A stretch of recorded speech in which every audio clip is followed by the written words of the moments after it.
भारत के सबसे बेहतरीन इनकम टैक्स अधिकारी अमय पटनायक, अजय देवगन अब एक शांत और स्थिर जीवन जी रहे हैं। उनकी पत्नी मलिनी काजोल के साथ बिताया हर पल उनके लिए सुकून भरा है, लेकिन उनकी यह शांति ज्यादा समय तक टिक नहीं पाती।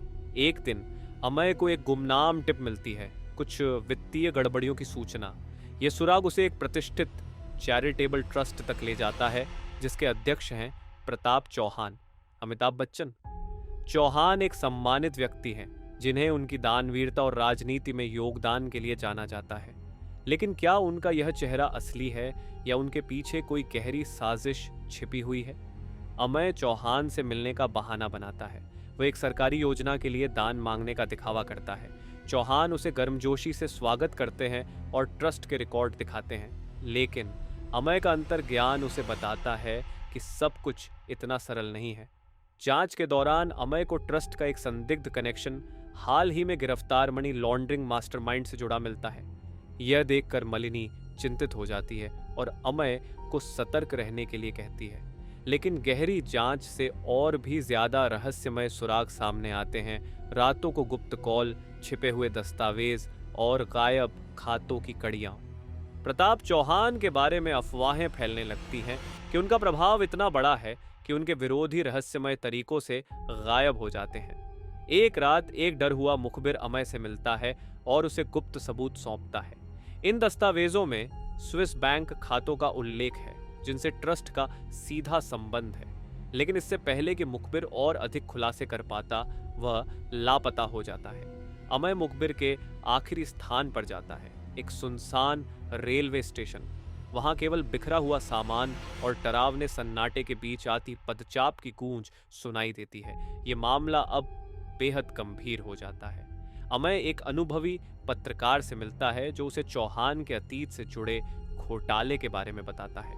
वह अमय को कुछ धूल भरे दस्तावेज सौंपता है। इन दस्तावेजों में ऐसे बैंक रिकॉर्ड और पुराने फोटो हैं जो चौहान के ट्रस्ट को मनी लॉन्ड्रिंग और कई गुप्त कंपनियों से जोड़ते हैं।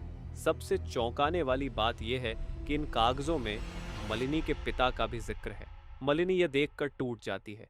उसे लगता है कि उसके परिवार का नाम इस साजिश में घसीटा जा रहा है। इस बीच चौहान मीडिया में एक बड़ी दान राशि की घोषणा करके अपनी छवि को और ऊंचा कर लेते हैं। एक उच्च स्तरीय कमेटी अमय को बुलाती है और उसके छापों की मंशा पर सवाल खड़े करती है। चौहान की कानूनी टीम हर जगह दस्तावेज दिखाकर मामले को कमजोर करती है। इसके बावजूद अमय एक वारंट लेकर चौहान के विशाल बंगले की तलाशी लेने पहुंचता है। बंगले के अंदर वह कई बंद अलमारियां और छुपी हुई जगह पाता है।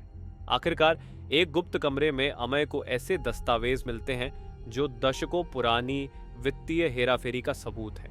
इन दस्तावेजों में चौहान के साथ साथ मलिनी के दिवंगत पिता का भी नाम है, जिससे मामला और उलझ जाता है।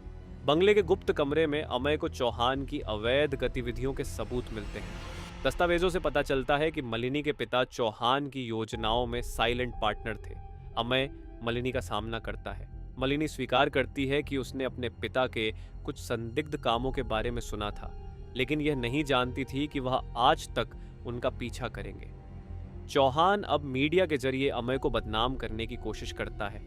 अमय और मलिनी के रिश्ते पर इस खुलासे का गहरा असर पड़ता है, लेकिन मलिनी अमय का साथ देती है। अमय आखिरी रेड की तैयारी करता है।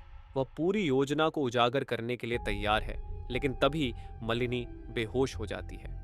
अस्पताल में पता चलता है कि मलिनी अत्यधिक तनाव के कारण गंभीर स्थिति में पहुंच चुकी है। अमय के सामने अब एक मुश्किल फैसला है। क्या वह चौहान को बेनकाब करेगा या मलिनी की जान बचाने के लिए रेड छोड़ देगा? इससे पहले कि वह कोई निर्णय ले सके, चौहान एक प्रेस कॉन्फ्रेंस करता है और मलिनी के इलाज के लिए बड़ी दान राशि की घोषणा करता है। इससे जनता फिर से चौहान के पक्ष में हो जाती है। अमय और मलिनी की कहानी अनसुलझी रह जाती है और स्क्रीन पर अंत क्रेडिट शुरू हो जाते हैं।